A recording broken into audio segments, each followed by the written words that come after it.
नमस्कार दोस्तों, मैं सुनील भारद्वाज। कैसे हैं आप लोग? पुनः आपका स्वागत है जीएस की इस रंग बिरंगी दुनिया में। बर्ड ज्योग्राफी को हम लोग पढ़ रहे थे और उसका जो इंट्रोडक्शन था हो गया था। लेटीट्यूड लॉन्गिट्यूड की जो बेसिक बातें हम लोगों ने समझी थी। अक्षांश क्या होते हैं, देशांतर क्या होते हैं, इनके बीच के डिफरेंट क्या है, इनके मीनिंग क्या है, इनके टाइप्स क्या है, सब कुछ करने के बाद अब बारी आती है इसका अभ्यास कैसे हो। जो आए हुए प्रश्न हैं वो, जो आ सकते हैं वो, उनको अगर हम देख लेते हैं, जो हमने धार बनाई है वो और पैनी हो जाएगी। Practice make man perfect. चाकू को हम खरीदते हैं तो जितना उसको चलाते हैं उसमें उतनी शार्पनेस आती है। पानी अगर रुका हुआ है तो उसमें ठहराव ही पतन है, अगर चलता है तो उसमें सृजन है, क्रिएटिविटी है। जीवन है चलने का नाम। जो भी हम पढ़ते हैं अगर वो स्टेबिल्ड हो जाए, रुक जाए, ठहर जाए, तो वो हमारे लिए उतना यूटिलाइज नहीं हो पाता। लेकिन अभ्यास करते रहते हैं तो उसमें एक तो नवीनता आती रहती है, क्रिएटिविटी आती रहती है, और उसी बहाने हम कुछ नया भी सीखते हैं। जो हमने सीखा है वो हमारा मेंटेन, सुरक्षित हो जाता है। इसलिए अभ्यास का ज़िंदगी में बहुत महत्वपूर्ण स्थान है। एक क्रिकेट का खिलाड़ी अगर प्रैक्टिस करता है तो महत्वपूर्ण ये नहीं कि उसने कितने रन बनाए हैं, महत्वपूर्ण ये है कि ज़िंदगी की हर पारी में वो अभ्यास करता रहता है, जिससे गेंद बल्ले पे आती रहे। ज़िंदगी में भी हम चीज़ों को अभ्यास करते हैं जिससे चीज़ें जीवंत रहें, नॉलेज हमारा सुरक्षित रहे, संवर्धित रहे और संरक्षित रहे। इन्हीं सारी बातों के साथ आज का सेशन, आज की सभा शुरू करते हैं। फर्स्ट टॉपिक का ये क्लोडिंग एंडिंग सेक्शन है। इसके बाद अगली मुलाकात हम करेंगे विश्व की क्लाइमेट से। तो एमसीक्यू में आज का सेशन शुरू करते हैं। आपकी स्क्रीन पर पहला प्रश्न आपके सामने है। Lines run from east to west, पूर्व से पश्चिम की ओर, from east to west, they measure the distance north and south of the equator. कौन सी ऐसी लाइन है जो पूर्व से पश्चिम की ओर चलती है, यानी ईस्ट टू वेस्ट? ये ईस्ट है, ये वेस्ट है, और उनकी डिस्टेंस, दूरी है उत्तर से दक्षिण, फ्रॉम द इक्वेटर। यानी ये अगर हमारा इक्वेटर है तो ये नॉर्थ है, ये साउथ है। यानी इक्वेटर के पैरेलल नॉर्थ और साउथ में खींचे जाने वाले जो सर्किल हैं, जिनकी दिशा ईस्ट टू वेस्ट होती है, दैट इज कॉल्ड क्या? प्राइमरी, प्राथमिक, लॉन्गिट्यूड देशांतर, स्टैंडर्ड प्रामाणिक, या लेटीट्यूड अक्षांश रेखाएं। मैंने बताया था कि अक्षांश रेखाएं और देशांतर रेखाओं में अंतर क्या है। जो लेटीट्यूड सर्किल हैं उनकी जो डायरेक्शन है वो लेटी होती है, पैरेलल ऑफ अर्थ, लेकिन इनकी जो लोकेशन है वो नॉर्थ और साउथ गोलार्ध में होती है। लॉन्गिट्यूड पोल टू पोल खींचे जाने वाले सर्किल होते हैं, ऐसे देखिए, और इनकी जो डायरेक्शन है ईस्ट टू वेस्ट होती है। ये हमारा prime meridian 0 degree longitude globe को ईस्ट और वेस्ट में डिवाइड करता है, जबकि इक्वेटर लाइन ग्लोब को नॉर्थ और साउथ में डिवाइड करती है। तो अक्षांश रेखाएं ईस्ट टू वेस्ट खींचे जाने वाले सर्किल हैं जो इक्वेटर से नॉर्थ और साउथ एंगल बनाते हैं। तो इसका आंसर होगा डी। ठीक, नेक्स्ट।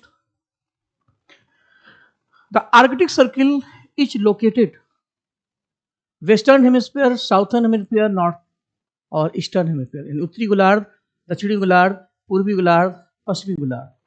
मैंने आपको बताया था कि लेटीट्यूड सर्किल का कॉन्सेप्ट होता है देश की क्लाइमेट को समझाना, और मैंने ये भी बताया था कि ये अगर हमारा सन है, ये हमारा ग्लोब है, तो सन के डिस्टेंस के आधार पर हमने कुछ लेटीट्यूड सर्किल इमेजिंग किए थे।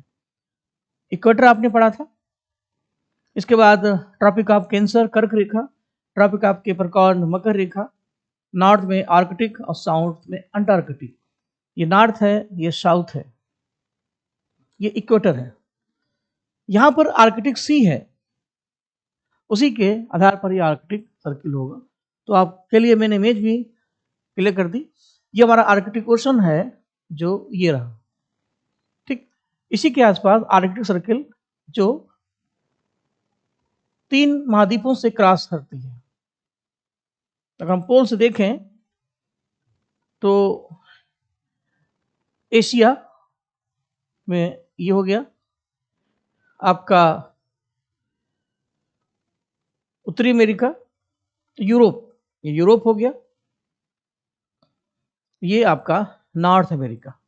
इसे 3 कॉन्टिनेंट्स बिलोंग करते हैं।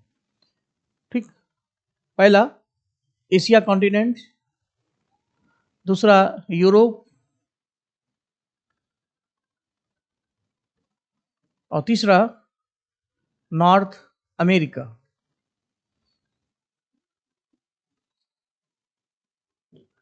ये आर्कटिक सी, जिसकी लेटीट्यूड पोजीशन है 66.5 नॉर्थ हेमिस्फीयर, आर्कटिक सी। और इसका बहुत इंपॉर्टेंस आर्कटिक सी का। अब एक क्वेश्चन से कई क्वेश्चन बनते हैं। जब 21 जून होता है तो सन की लाइट कर्क रेखा पर सीधी पड़ती है ऐसे, और साढ़े सन पृथ्वी मूवमेंट अपने एक्सेस पर झुकी हुई है, मुड़ी हुई है। तो ऐसी स्थिति में जब 21 जून होता है तो ये पूरा एरिया नियरेस्ट ऑफ सन होता है, और अर्थ चूंकि मूवमेंट करती है ऐसे, तो इन दिस कंडीशन इस लेटीट्यूड पर जितने भी देश होते हैं वो इस दिन सन के सामने 24 घंटे ऐसे मूवमेंट करते हैं, घूमते हैं। इसका मतलब है 21 जून को जब समर सोलिस्टिक होता है, अंतर्राष्ट्रीय योग दिवस होता है, तो आर्कटिक सर्किल पर दिन 24 घंटे का होता है। इसीलिए इन जोन में जितने भी देश आते हैं, स्वीडन आता है, नॉर्वे आता है, फिनलैंड आता है, ग्रीनलैंड, ये सब 21 जून को सूरज को पाते हैं। इसलिए इन सबको अर्धरात्रि का देश या अर्धरात्रि के महाद्वीप या जोन कहलाते हैं। तो ये है 66.5 66 लेटीट्यूड का कमाल। तो आर्कटिक सर्किल इसलिए इंपॉर्टेंट है। ठीक, बाकी अपना पढ़ते रहिए, आगे बढ़ते हैं। अगला क्वेश्चन जो आपको दिख रहा है वो है डिस्टेंस बिटवीन द लॉन्गिट्यूड। देशांतर रेखाओं के बीच की जो डिस्टेंस है वो कैसी होती है? डिक्रीजिंग या डिक्रीजेज टुवर्ड्स पोल, ध्रुवों की ओर जाने पर घटती है। इंक्रीज टुवर्ड द पोल, ध्रुवों की ओर जाने पर बढ़ती है। Decrease towards north pole only और साउथ पोल ओनली, यानी उत्तरी गोलार्ध में बढ़ती है, दक्षिणी गोलार्ध में घटती है। अब क्या होना चाहिए आंसर आपको मैं बताता हूँ। इसको लेटीट्यूड लॉन्गिट्यूड दोनों के साथ हम समझाते हैं। मैंने आपको बताया था कि लेटीट्यूड सर्किल की खास बात यह है कि वो सर्किल, उनके बीच की जो डिस्टेंस है वो इक्वल होती है। कितनी होती है मैंने ये भी बताया था, 111.13 किलोमीटर। लेकिन इनकी बीच की जो डिस्टेंस इक्वल होगी, लेकिन इनकी जो लेंथ है, इनकी जो सर्कल की साइज है वो छोटी होती जाएगी। यानी अक्षांश रेखाओं के बीच की दूरी तो बराबर होगी, equal distance between two latitude circle, but इनकी लेंथ इक्वल नहीं होती। सारे सर्किल ऊपर की ओर छोटे होते जाएंगे ऐसे। अब देशांतर रेखाओं की बात करें, लॉन्गिट्यूड सर्किल की लेंथ इक्वल होगी, सब बराबर होंगे। देखिए ये इक्वल है, ये भी इक्वल है, ये रिंग सब पोल टू पोल की ओर खींचे जाने वाले सर्किल हैं। लेकिन इनके बीच की जो डिस्टेंस है वो इक्वल नहीं होगी। ये मैंने बताया था कि इक्वेटर पर ये डिस्टेंस सबसे ज्यादा होगी। अगर यहाँ पर हम इक्वेटर को ये मान लेते हैं 0 डिग्री, तो यहाँ पर इनकी जो डिस्टेंस है आप देख सकते हैं इक्वल है। कितनी है? 111.32 किलोमीटर। यानी maximum distance on equator, minimum distance on pole. ध्रुवों पर सबसे कम होगी, 0 किलोमीटर हो जाएगी। तो ध्रुवों पर आप देख सकते हैं कि सारे आपस में मिल जाते हैं।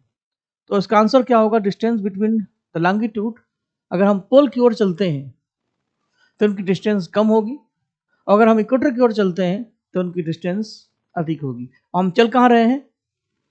पोल की तरफ, तो उनकी डिस्टेंस डिक्रीज होगी, घटेगी। इसका ए आंसर होना चाहिए। उम्मीद करते हैं समझ में आया होगा। अगला, the 0 degree meridian is also known. 0 degree देशांतर को कहा जाता है, ये भी क्या? Prime standard, prime meridian, equator prime और ग्रीन फील्ड। तो 0 डिग्री मेरिडियन यानी 0 डिग्री मध्याह्न रेखा जो इस इमेज में आपको दिख रही है, ये है प्राइम मेरिडियन, जो north pole to south pole है। इसको हम प्राइम मेरिडियन बोलते हैं, प्रधान मध्याह्न रेखा। इसी को हम GMT बोलते हैं, ग्रीनविच मेरिडियन टाइम, जो कि ग्रीनविच लंदन से पास होती है। इसी को इंटरनेशनल टाइम लाइन बोलते हैं, अंतर्राष्ट्रीय समय रेखा, चूंकि ये विश्व की घड़ियों का समय सेट करती है। इस रेखा पर यदि 12 बजते हैं तो माना जाता है इसके ईस्ट में जाने पर समय बढ़ेगा और वेस्ट में जाने पर समय घटेगा। ठीक, तो ये हमारी, और ये ग्लोब को ईस्ट और वेस्ट में डिवाइड कर, इसका जो पीछे का हिस्सा है वो 180 देशांतर यानी अंतर्राष्ट्रीय तिथि रेखा, इंटरनेशनल डेट लाइन माना जाता है। तो इसका आंसर ये होगा, the standard meridian of India is 82 degree of 82.5 देशांतर है, लेकिन वो ईस्ट में है कि वेस्ट में है ये पूछा गया है। तो आंसर तो फिलहाल कंफर्म है कि ईस्ट है। हर देश का एक अपना स्टैंडर्ड टाइम होता है। देखिए, एक यूनिवर्सल टाइम जो है वो 0 डिग्री लॉन्गिट्यूड है, ये आपका है, ये स्टैंडर्ड टाइम है। इसके ईस्ट की तरफ चलने पर ये ईस्ट हो गया, ये वेस्ट हो गया। आप इस तरीके से समझिए कि ये अगर हमारा ग्लोब है और ये 0 डिग्री लॉन्गिट्यूड हम बना दें तो दुनिया दो हिस्सों में डिवाइड हो जाती है। एक नींबू को हम खड़ा खड़ा काटें तो दो पार्ट्स हो जाते हैं, इधर और उधर, तो ये ऐसे होगा। तो इंडिया की पोजीशन नॉर्थ में है, ये इक्वेटर है तो ये नॉर्थ हो जाएगा, ये साउथ हो जाएगा। ट्रॉपिक ऑफ कैंसर भारत को बीच से पास करती है। इन दिस कंडीशन भारत की जो पोजीशन है ग्लोब में कुछ ऐसे होगी, और भारत का जो स्टैंडर्ड टाइम लाइन है वो 82 डिग्री हाफ है, ये कुछ ऐसे मान लेते हैं ईस्ट। क्योंकि इंडिया बर्ड के मैप में ईस्ट में आप देख सकते हैं कि ये इंडिया हमारा ईस्ट में है, तो ये पूर्व है, ये पश्चिम है, तो इधर के जितने लॉन्गिट्यूड होंगे वो ईस्ट जोन में आएंगे। देखिए ईस्ट है, इधर के सब वेस्ट में आएंगे। तो इसीलिए जैसे हम ईस्ट की तरफ चलते हैं हमारा समय बढ़ता है। 24 घंटे में 360 डिग्री अगर अर्थ मूवमेंट करती है तो 1 घंटे में 15 देशांतर, 4 मिनट में 1 देशांतर। तो माना जाता है कि इधर समय बढ़ेगा। अगर लंदन में 12 बजे हैं तो भारत में शाम के 5:30 बजेंगे। तो 82.5 देशांतर रेखा जो भारत की है वो भारत की स्थानीय समय रेखा है जो इलाहाबाद में मिर्जापुर के पास से निकलती है, और इसलिए भारत और लंदन के बीच में इतने घंटे का अंतर हमेशा रहेगा, क्योंकि भारत की अपनी फिक्स लोकेशन है। तो इस आधार पर इसका आंसर डी होना चाहिए। ठीक है, आगे नेक्स्ट क्वेश्चन है, in the globe two end points of the axis are called. इसी ग्लोब में दो अंतिम बिंदु क्या कहलाते हैं? ग्लोब आपके सामने है, देखिए एक बाल अगर है, उसका ऊपर का एक छोर, एक नीचे का एक छोर, दोनों को अगर हम देखें तो ये नॉर्थ पोल है और दूसरा पोल हमें दिखाई नहीं पड़ेगा, इसको पलट देंगे तो भले दिख जाए। तो north pole to south pole होते हैं और उन्हीं से हमारे लॉन्गिट्यूड ऐड किए जाते हैं, मिलाए जाते हैं। तो इसका आंसर होगा पोल्स यानी ध्रुव, north pole and south pole.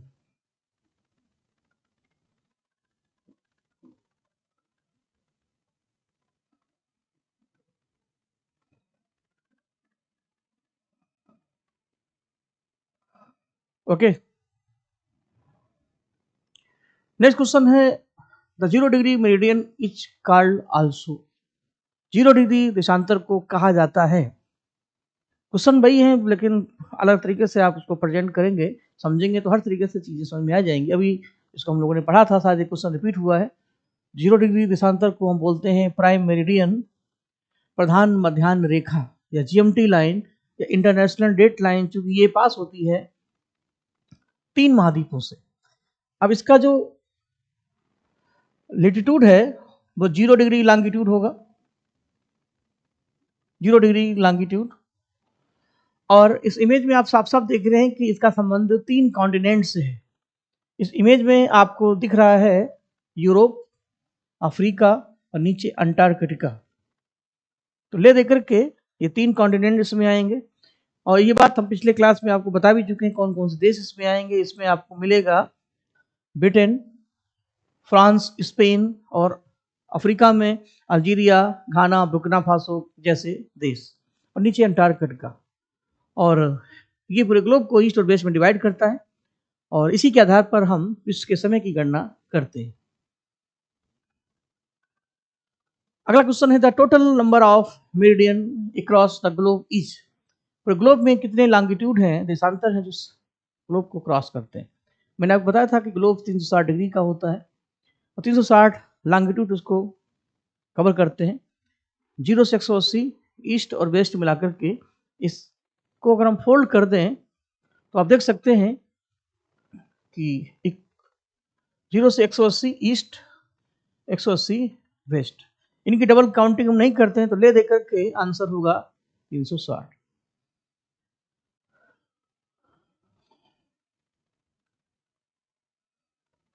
The standard meridian of India pass through which of the following city? Bharat के बीच से ये पास होती है और वो सिटी है उत्तर प्रदेश में इलाहाबाद के पास मिर्जापुर। इसकी जो नियरेस्ट लोकेशन है वो है मिर्जापुर। और ये स्टैंडर्ड टाइम जो लाइन है भारत के 5 राज्यों से पास होती है। इसमें 5 स्टेट्स आते हैं। 5 स्टेट्स अभी आगे आगे जाएंगे, इसके पहले भी हमने आपको बताया था। उत्तर प्रदेश, मध्य प्रदेश, छत्तीसगढ़, उड़ीसा और आंध्र प्रदेश, इन राज्यों से ये सर्किल पास होती है। और कर्क रेखा यानी ट्रॉपिक ऑफ कैंसर और 82.5 देशांतर रेखा दोनों छत्तीसगढ़ पर क्रॉस करते हैं। ये भी शायद अभी आगे आपको मिलना चाहिए। अगला क्वेश्चन है विच one of the following latitudes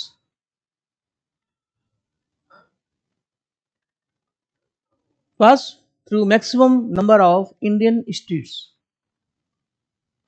ये गलत टाइप हो गया, इसको हटा देता हूं। कौन सा देशांतर भारत के सबसे अधिक राज्यों से पास होता है? कर्क रेखा के बारे में आप जानते हैं कि कर्क रेखा 8 राज्यों से पास होती है। गुजरात, राजस्थान, मध्य प्रदेश, छत्तीसगढ़, झारखंड, पश्चिम बंगाल, त्रिपुरा, मिजोरम। 8 हो गए ना। लेकिन उसमें वो ऑप्शन भी नहीं दिया है तो उसका सही आंसर होगा 24।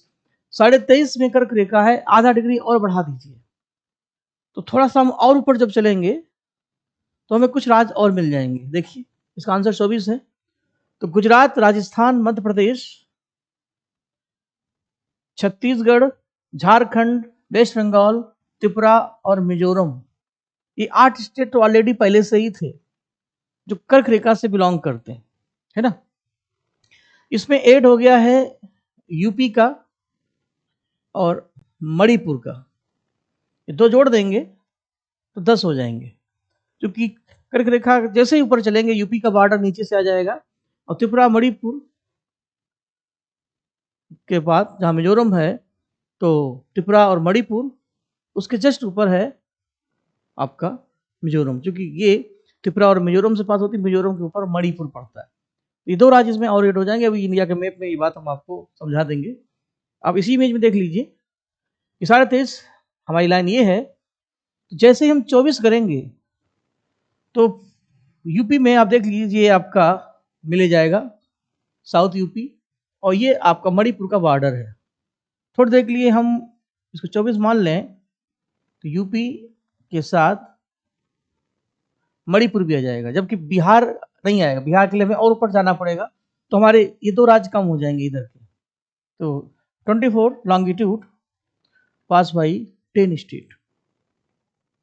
ओके, नेक्स्ट क्वेश्चन है the standard meridian of India 82 degree east. East क्यों है ये मैंने बताया। और ये भारत का स्थानीय समय है जो 5 राज्यों से पास होता है और ये कर्क रेखा है। ये दोनों देखिए छत्तीसगढ़ पर यहाँ पे क्रॉस करते हैं, छत्तीसगढ़ एमपी के बॉर्डर पर। वो 5 राज्य हैं उत्तर प्रदेश, मध्य प्रदेश, छत्तीसगढ़, उड़ीसा और आंध्र प्रदेश। मिर्जापुर के नियरेस्ट ये इलाहाबाद के पास से निकलती है। तो चीज़ें वही हैं जो हम लोगों ने पढ़ी हैं, समझी हैं। बस एक बार अभ्यास से वो चीज़ें और शार्प हो जाएंगी। क्योंकि वो जरूरी which of the following latitude pass through India. कौन सा देशांतर भारत से पास होता है?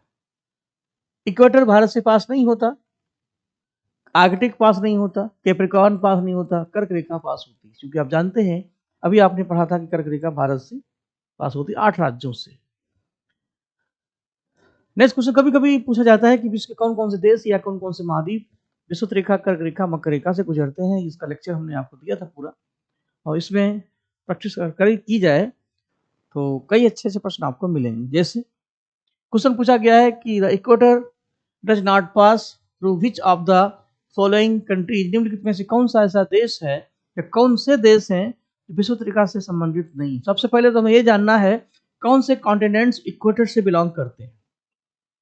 देखिए इस इमेज में आप देखिए तो इक्वेटर की जो पोजीशन है तो साउथ अमेरिका इसमें आएगा, अफ्रीका इसमें आएगा। इक्वेटर की पोजीशन अगर हम देखें तो इक्वेटर ये आपका रहा, इसमें साफ साफ दिख रहा है कि साउथ अमेरिका है लेकिन नॉर्थ अमेरिका नहीं है, अफ्रीका है लेकिन यूरोप नहीं है, एशिया है चूंकि साउथ ईस्ट एशिया है तो ऑस्ट्रेलिया नहीं है, और अंटार्कटिका तो हो ही नहीं सकता। तो 3 कॉन्टिनेंट इसमें आते हैं। अब देश कौन कौन से हैं तो मैं रिवाइज करा देता हूं कि साउथ अमेरिका में इसकी शुरुआत सबसे पहले होती है इक्वेडोर से। इक्वेडोर, कोलंबिया, ब्राजील, फिर मिडिल अफ्रीका में गैबन, कांगो रिपब्लिकन, सोमालिया, इन सब से होते हुए ये मालदीव और दक्षिण पूर्व एशिया तक चली जाती है। अब कौन से देश होंगे आपसे देखिए, इसमें अफ्रीका के देश दिए हुए हैं, कौन से देश नहीं है यहाँ पे ध्यान दीजिएगा। देखिए जो है वो गैबन है और सोमालिया है। इस इमेज में गैबन और सोमालिया, गैबन आपका गैबन पड़ता है गिनी की खाड़ी के पास, तो ये हो गया गैबन, और सोमालिया इस छोर पर पड़ता है। जबकि रवांडा और गुआना इक्वेटर से बिलोंग नहीं करते, वो अफ्रीका की दूसरी साइड में पड़ते हैं। तो इसका आंसर जो होगा 1 और 2 नहीं है। हाँ जो नहीं है सही कर 3 और 4, इसका डी आंसर होगा। अगर ये आ जाता है कौन से हैं तो आंसर आपका बनता है फिर 1 और 2, जो उसमें ऑप्शन में दिया ही नहीं है क्योंकि क्वेश्चन ही चेंज है। तो इस तरीके से इसको समझने की कोशिश करिए, इसी आधार पर बाकी की जो सर्किल है उनको भी समझिए। नेक्स्ट क्वेश्चन स्क्रीन पर दिया है, in which among the following state does Tropic of Cancer and standard time meridian of India joints या मीट वन इन अदर, कर्क रेखा और साढ़े की देशांतर मध्यान्ह रेखा इस स्थान पर मिलते हैं। बिल्कुल वैसे ही है जैसे पूछा जाए कि हमारे ग्लोब में 0 डिग्री लेटीट्यूड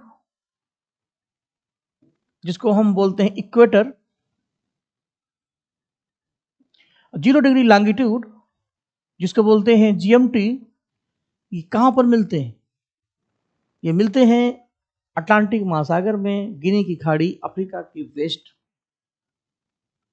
यही चीज यहां पर भी लागू होती है। आप देख सकते हैं ये दोनों मिलते हैं छत्तीसगढ़ में। कर्क रेखा का संबंध है 8 राज्यों से और स्टैंडर्ड टाइम का संबंध है 5 राज्यों से। छत्तीसगढ़ दोनों में कॉमन है, इसमें भी कॉमन है और उसमें भी कॉमन है। ठीक, तो इसका आंसर होगा B.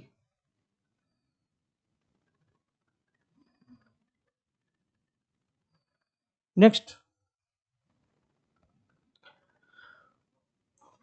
What is the approximate time in hours from Gujarat to Arunachal प्रदेश?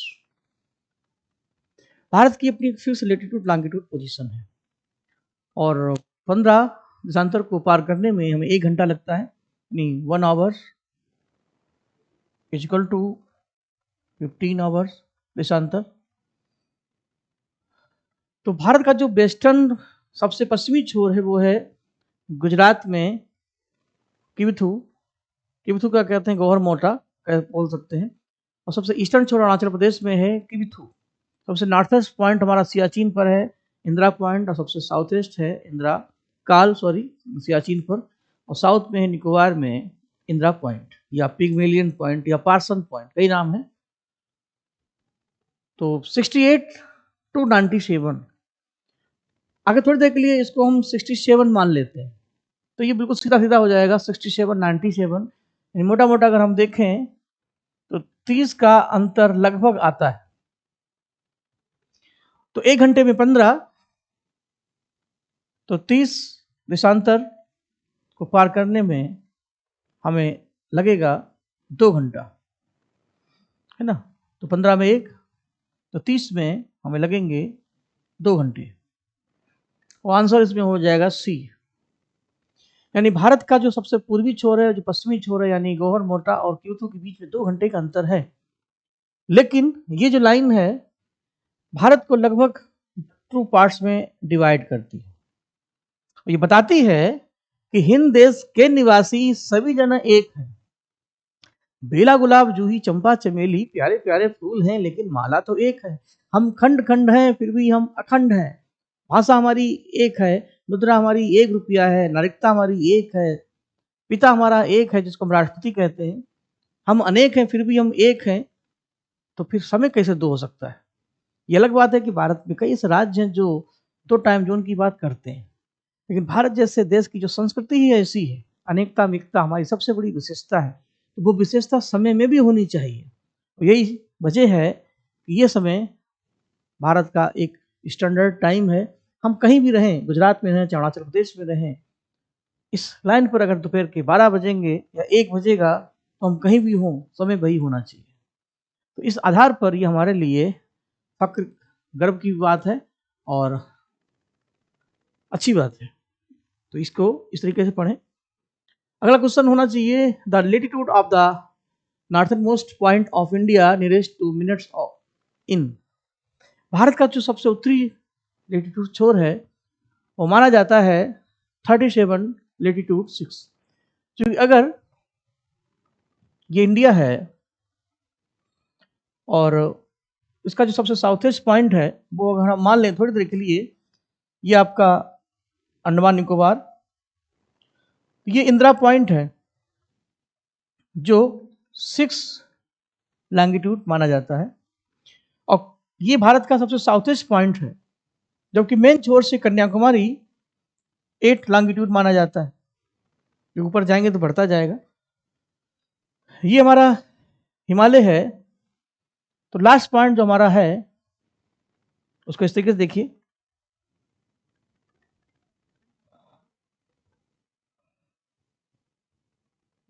अगर मान लें थोड़ी देर के लिए कि ये हमारे उत्तर भारत की एक फिजिकल बाउंड्री है, तो ऐसे बनाने समझाने की कोशिश करते हैं, ठीक। तो ये पॉइंट जो है हमारा सबसे नॉर्थ ईस्ट पॉइंट है, जिसको इंदिरा पॉइंट बोलते हैं। इंदिरा पॉइंट, ये है सियाचिन ग्लेशियर। क्योंकि इतना हिस्सा जो है ये आपका पीओके है, ये अक्साई चाइना है। तो इंदिरा पॉइंट का जो एरिया माना जाता है, लेटीट्यूड जहां से इसकी शुरुआत होती है 37.8। तो कुल मिलाकर के हम चाहें तो इस तरीके से समझ सकते हैं,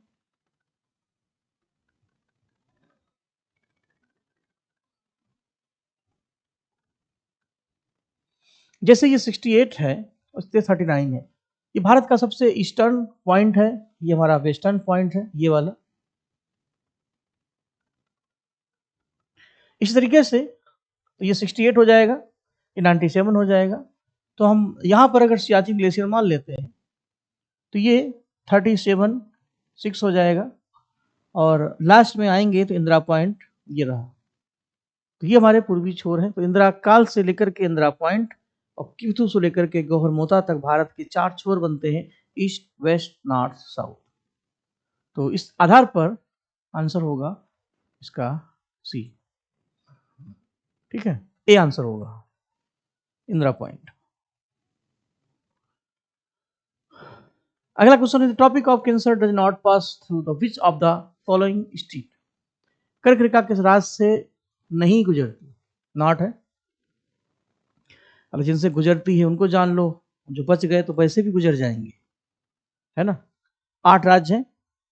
पहला है गुजरात, मध्य प्रदेश, छत्तीसगढ़, झारखंड, पश्चिम बंगाल। ये 6 राज्य, 6 स्टेट बीच में पड़ते हैं। और नॉर्थ ईस्ट में त्रिपुरा और मिजोरम, ये सबसे नीचे की तरफ है। मिजोरम के ऊपर पड़ता है मणिपुर, मणि के ऊपर पड़ता है नागालैंड। ये ध्यान रखना है कि पहले नांग है, फिर मणि है, मिला देंगे तो नांग मणि हो जाएगा। फिर इसके नीचे मिजोरम पड़ता है, मिजोरम के पास टीएम त्रिपुरा पड़ता है। तो इसीलिए 24 डिग्री लेटीट्यूड जब आप पर जाएंगे 24 में सब आ जाएंगे। तो टोटल 8 स्टेट हैं। अब जो इसमें देखते हैं ऑप्शन में मिजोरम है ठीक, त्रिपुरा है ठीक, मध्य प्रदेश है ठीक, उड़ीसा नहीं है ठीक। उड़ीसा, यूपी, महाराष्ट्र और बिहार ये नहीं है। देखिए महाराष्ट्र नहीं होगा, उत्तर प्रदेश नहीं होगा, बिहार नहीं होगा और उड़ीसा नहीं होगा, जबकि छत्तीसगढ़, झारखंड वगैरह होंगे। Okay, which one of the following Indian states does not have the tropic of cancer process 3। फिर वही क्वेश्चन है, कौन सा राज्य कर्क रेखा से बिलोंग नहीं करता। ऐसे देख लेते हैं, राजस्थान होगा, त्रिपुरा होगा, मिजोरम होगा, उत्तर प्रदेश नहीं होगा, अभी ताजा ताजा तो नहीं था, यूपी, बिहार, महाराष्ट्र और उड़ीसा ये राज्य नजदीक है लेकिन बहुत दूर है। और अगला ऑप्शन है, the standard time meridian of India pass through which of the following Indian states. यानी स्थानीय समय रेखा जो भारत की है 82.5 वो 5 राज्यों से गुजरती है। अभी मैंने पढ़ा, उससे पहले भी आपने समझा कौन से हैं कौन से नहीं हैं। तो पहले देखिए कौन से हैं।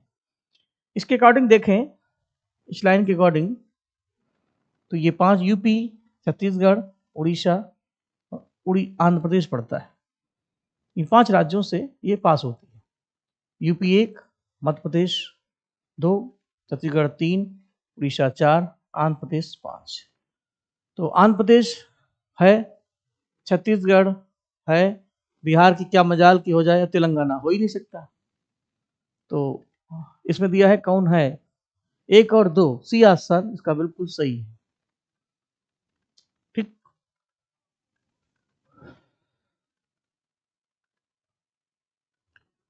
The main land of India stand between longitude 68 to 7 east and. Bharat का जो लॉन्गिट्यूड देशांती विस्तार है वो 68 से 97 प्लस है। अभी मैंने समझाया था कि दोनों में 2 घंटे का अंतर रहता है, मात्र 1 देशांतर का फर्क पड़ता है।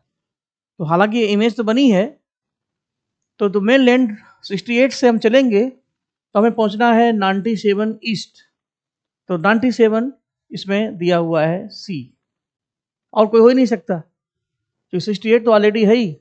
तो 68 to 97, और इधर से अगर देखेंगे तो 6 to 37। अगर हम इंदिरा पॉइंट से लें तो वैसे लें तो मेन जो लैंड है वो कन्याकुमारी है, वहां से 8 से शुरू होगा, नीचे से जाएंगे तो 6 से शुरू होगा। इस तरीके से